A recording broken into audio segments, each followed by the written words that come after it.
cidadania, educação, comunidade, saúde, comunicação, universidade, cultura, debate. Cidadania em debate. Boa noite. Estamos começando mais um Cidadania em Debate aqui pela FURB TV e no programa de hoje vamos falar sobre a alma aventureira do ciclista viajante Charles Zimmermann, que em um momento de sua vida resolveu sair da rotina e colocar o pé no mundo. E são as histórias deste viajante que vamos contar no programa de hoje. Charles Zimmermann é de Jaraguá do Sul, aluno do mestrado em administração da FURB, também professor da Pontifícia Universidade Católica de Santa Catarina, filial da PUC do Paraná, na área de comércio exterior, além de escritor com livros que relatam suas viagens. Em agosto do ano passado, o jornalista Fernando Gabeira chegou em Jaraguá para gravar um programa que apresenta na Globo News e, obviamente, veio para conhecer os motivos que inspiraram o aventureiro a sair pedalando por aí. Charles é formado em administração e tecnólogo em mecânica. Por 16 anos foi funcionário da VEG de Jaraguá do Sul e, de repente, decidiu colocar a mochila nas costas e descobrir outras culturas e outros povos. E a gente vai começar a nossa conversa do seguinte ponto. Afinal de contas, poderíamos começar por vários pontos a nossa conversa com Charles, porque ele tem muitas histórias e creio que meia hora de programa é bem pouco. Mas qual foi o grande motivo para se jogar nessas aventuras mundo afora? Boa noite, Charles. Obrigado por estar aqui no Cidadania em Debate. Boa noite, Carlos. Eu que agradeço. Olha só, isso aconteceu em 2004, o ano que eu completei 30 anos de idade. Até então, eu seguia aquela vida, casa, trabalho, cachorro, uma vida tranquila em si, vivendo em Jaraguá do Sul, a cidade que eu nasci, em Jaraguá. Porém, sempre tinha algo que me intrigava, algo que não me deixava muito tranquilo, digamos assim, naquele meu cotidiano, que era algo que eu fazia nas minhas férias do trabalho, né, às vezes final de semana. Infelizmente, o meu cotidiano, ele estava muito em função dessas, esperando por algum feriado, algum final de semana, esperando por algumas férias para poder botar uma mochila nas costas e viajar. Mas aí você viajava pelo Brasil? Viajar Brasil, América do Sul, mas só que era uma viagem, Carlos, de mochila, uma viagem sempre barata. Eu não sou um cara rico também, né? E pegava um ônibus, às vezes, teve período que pegava um ônibus, vou para o norte, para o nordeste do país, para o sertão do nosso país, né? Eu chegava na rodoviária de São Paulo e comprava um bilhete em direção a Fortaleza.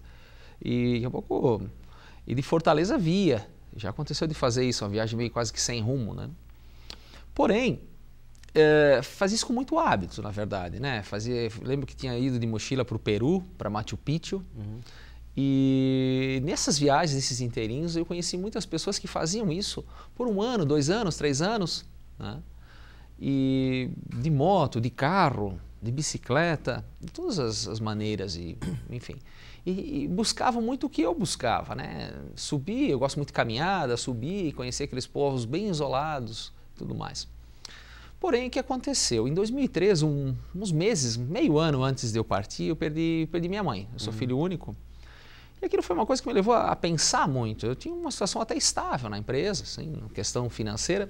Mas, de qualquer maneira, aquele medo que todo brasileiro tem, principalmente a gente mais do interior, assim, né? Fora dos grandes centros do Brasil, o medo de sair 1 ano e depois voltar. Alguém vai me dar emprego, aquela coisa? É o medo, a insegurança que se tem.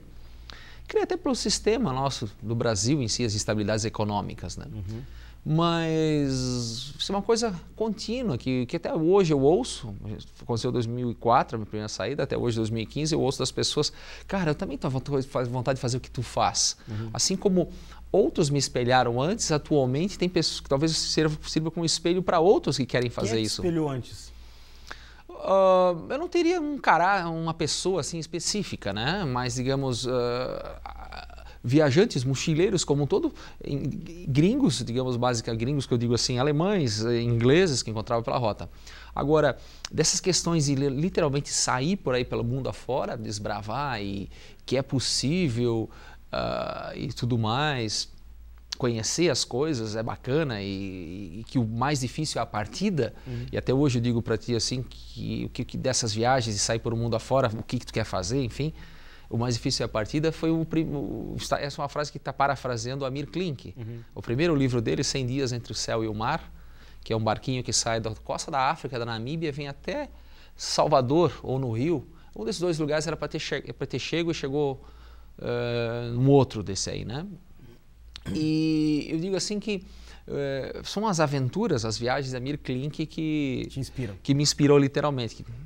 Botou o pé na estrada. Exatamente, o pé na estrada aconteceu. Ô Charles, vamos fazer aqui um resgate das tuas viagens. Então a tua primeira viagem foi para onde? Bom, a primeira viagem, ela aconteceu... 2004. 2004. Ela foi aí de 11 meses, fevereiro até dezembro de 2004. Eu fui à Ásia. Na Ásia sempre eu tenho essa paixão pela Ásia, assim. E comecei em Istambul. Istambul é uma cidade interessante, que metade dela está na Europa, metade dela está na Ásia, né? Sim. E sempre começando o mais longe possível. Eu não quis começar aqui nos nossos vizinhos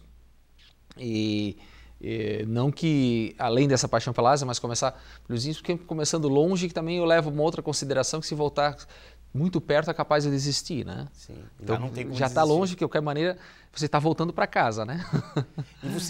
E qual foi o mês do ano que você saiu para viajar? Isso foi em fevereiro. Você pediu as contas Eu pedi as contas, eu saí do trabalho, né? Primeiro, naquela questão da insegurança que eu te comentei há pouco, aquela questão de insegurança, é aquela coisa, primeiro, o que eu vou fazer para ficar mantendo o emprego aqui? Até sugeri na empresa, né? O que eu vou fazer para ter algum vínculo com a empresa. Quando eu voltar, se garantir. Tanto é que enquanto viajava, mantinha sempre contato com o meu gerente, o meu superior direto da época. E quando eu voltei, quando viajava, né? E quando eu voltei, a primeira pessoa que eu fui buscar foi ele para conversar, né? Que na verdade eu acabei não voltando ao trabalho, acabei fazendo outras viagens, né? Mas aí o que aconteceu? Essa primeira viagem de 2004, eu tive na Turquia, no Irã, no Paquistão, na China. Desci para o sudeste da Ásia, que é o Laos, Vietnã, Camboja, e acabei nessa viagem na Índia, uma região... Ficasse um ano fora? Um ano, praticamente 11 meses na época. E como o Charles se banca um ano fora do Brasil? Primeiro que, financeiramente, o Brasil é um país caro. Em 2004 já era até mais. O dólar naquela época tinha uma taxação, como está acontecendo agora por esses meses. Estava acima de R$3. Acima de 3, então já estava mais caro ainda, né? E o que acontece? Como era uma coisa muito, um sonho, um objetivo de vida, talvez fazia parte do meu orçamento da minha vida. Como alguns dizem, cara, eu vou comprar uma casa. Eu digo assim, não, eu vou pegar uma grana e viajar um ano. Vendi um automóvel que eu tinha lá na época, eu comprei, era um automóvel bacana, assim, tal, que dava certos valores para aquela sociedade que eu vivia, e mais um dinheiro que eu tinha. São economias ao longo da vida, né, que eu tinha, e foi. Mas sempre viajando barato. Eu nunca, essa viagem aí, por exemplo, como as outras também que vieram, eu nunca me hospedei em lugar caro. Nunca era essa meta. O objetivo mesmo sempre é estar muito perto do povo. Sim, aqueles falar com as pessoas. Baratos, exatamente, baratos. E sempre, já estava fácil, hoje está mais fácil ainda viajar mundo afora, na questão de você gastar menos. Você consegue gastar já bem menos do que eu gastei há 10 anos atrás, né? Eu lembro que nas últimas viagens que eu fiz agora recentemente, noto assim que o que acontece? Existe, com a tecnologia da informação, com a internet, você consegue, há muitos sites que as pessoas convidam para você se hospedar na casa delas. Elas querem saber de você também. Assim como tu quer saber delas, muitos querem saber de você, né? Por exemplo, existe um site chamado Warm Shower, que é em inglês chuveiro quente, né? Que basicamente é para quem pedala, né? Vai de bicicleta. Existe Couchsurfing. São diversos, são N's, né? E aqui no Brasil, muita gente, mesmo na cidade de Blumenau, muita gente é cadastrada nisso aí, né? Ô Charles, você chegou nessa primeira viagem, você chegou a calcular, botar lá no, ó, nessa um ano fora do Brasil, viajando pela Ásia, eu gastei aproximadamente tanto. Chegou a fazer esse cálculo? Sim, uma média aí de $25 americano, 25 a 30 dólares americano que se gasta Por dia? Por dia. Sim. Que dá de fazer por bem menos também. Nesse cálculo estão alimentação, hospedagem? E como você comentou, né? Quando você volta para casa, você faz as contas. Aí está a passagem aérea, está os vistos, porque visto sempre é caro, né? Para alguns países, principalmente os países mais, para nós brasileiros, os mais exóticos, digamos assim, os mais distantes com relações diplomáticas do Brasil, os vistos são caros, né?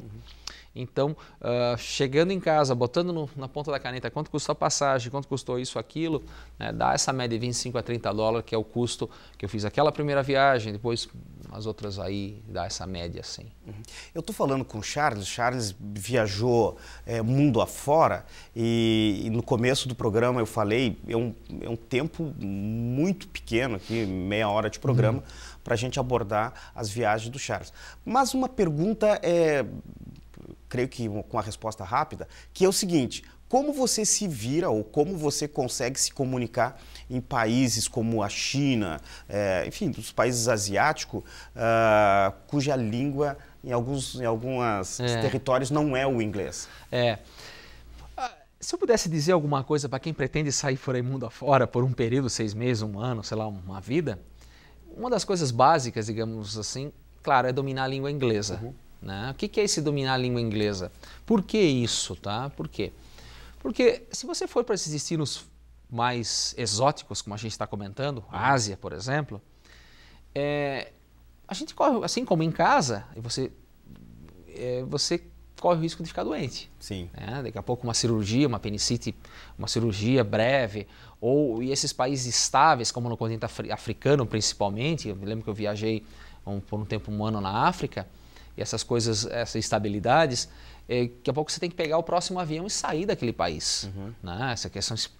Essas revoluções, essas coisas são constantes, esses problemas de governo e tudo mais. E essa coisa de pegar o próximo avião e sair do país e procurar o médico rápido e tudo mais quando você precisa, aí creio que o inglês te ajuda. Você precisa do inglês, porque o médico precisa te compreender. Se aquele médico tal não fala inglês, mas outro sempre vai falar. E, enfim, normalmente os médicos por aí na Ásia falam inglês, a formação deles é inglês, as escolas superiores de muitos países. Ou seja, falar inglês sim, salva... é necessário. Porém, tem uma coisa muito interessante, Carlos, que eu usei como...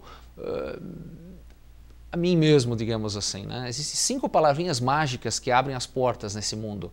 5 palavrinhas que você chega num país e fala daquele, que é daquele dialeto, daquela língua em si. Né? Que eu digo assim, boa tarde, olá, obrigado, boa noite, desculpe. Né? Essas palavrinhas, se você chegar, abrir a porta aqui e dizer assim, olá, boa tarde, né? Falando no português, os sorrisos são diferentes. Né? Então, eu não falo indonésio, por exemplo, eu não falo tailandês, né? Mas mandarim falo com poucas palavras, também não falo muitas não, mas essas são chaves, porque o corpo fala, né? E se nota após um olá na própria língua que o corpo... Comunicação corporal, né? A comunicação corporal, ela vem em consequência. Olha só, nós estamos falando com o Charles Zimmermann, viajante pelo mundo, muitas histórias. No próximo bloco, eu vou mostrar o livro que ele vai lançar agora, neste mês de março, e vamos tentar aqui resumir as viagens do Charles. Já voltamos.